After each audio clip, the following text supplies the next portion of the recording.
Moussaka-style stuffed eggplant. I'm browning in this pan some ground beef, and in that pan some ground lamb. The first thing I did, because they have to be cool enough to handle, is this. I took some eggplants, cut them in half, I cross-hatched them, I salt them and turn them over. You drain them for at least 30 minutes. I left mine there for a good hour. And then you roast them, and then you just scrape out the crosshatch into the bowl. I'm going to add about half of our onion and let that start cooking out in the juices while the lamb is lightly browning. Don't take it too far. You don't want dry and crumbly. You still want a little bit of action going on so those juices help cook down the onion quickly for you. So now we're going to add some garlic. Once we have enough liquid and meat juice in the pan to make sure that we're not going to singe our garlic. And now we have all the juice coming out of the onion too. Back and forth, 2 cloves in each pan. A little red pepper flake, or this is finely ground red pepper, pepperoncini. Red pepper. Oregano, aka Joy of the Mountain. Good fat pinch. About a teaspoon in each pan of that. About a half a teaspoon in each pan of the spicy pepper.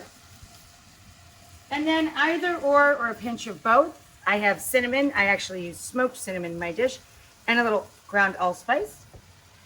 So up to you. One or the other will get the job done. I like to put a pinch of each in.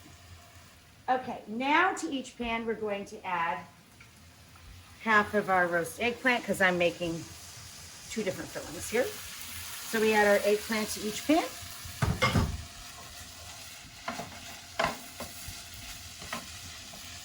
And now we need a little tomato.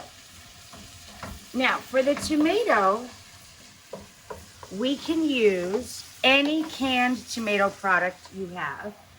Little canned cherry tomatoes, crushed tomatoes, whatever. I'm going to use a squirt of tomato paste in each pan. Oh, about tablespoon and a half. And that'll help the meat and eggplant thicken up and become cohesive. And I want a little bit of brightness, so I'm going to use a couple of cherry tomatoes, a little fresh tomato in each pan. And then we're going to let that all cook down with some stock of any kind. Chicken, beef, doesn't matter. Then we're going to stuff all of these shells with that meat and eggplant mixture. And we're going to top it with white sauce, bechamel, which I'm going to reheat right now. Equal amounts of flour and butter, 3 tablespoons of each, 3 cups of milk. 3, 3, 3. 3 butter, 3 flour, let it bubble, whisk in the milk. After we do that, it gets nice and thick like this. It'll loosen up again once we add the heat to it. But see, this is it in its thickened state. What we're going to do now is add some egg yolk to it. This is just egg yolk. It'll help it get really brown and be very firm to kind of keep the dish together when we serve. Now we're going to temper the egg yolks that we're adding to our white sauce, which was the flour, the butter, thickened milk, salt, and white pepper. This means we're keeping the egg from turning into scrambled eggs, right? Just like when we make carbonara and we use the starchy cooking water, here we used the hot white sauce to bring the temperature of the egg yolk up so that when we add it, it just becomes a smooth, thick, rich sauce. What I like to do is kind of work as patiently as someone like me can and kind of hold it in the palm of my hand so I can see how I'm kind of shaping it into a boat as I fill, as I kind of overfill.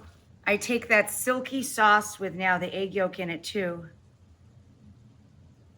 and just pour that down over the top. And we're going to put it back in that 425 oven to brown, of course.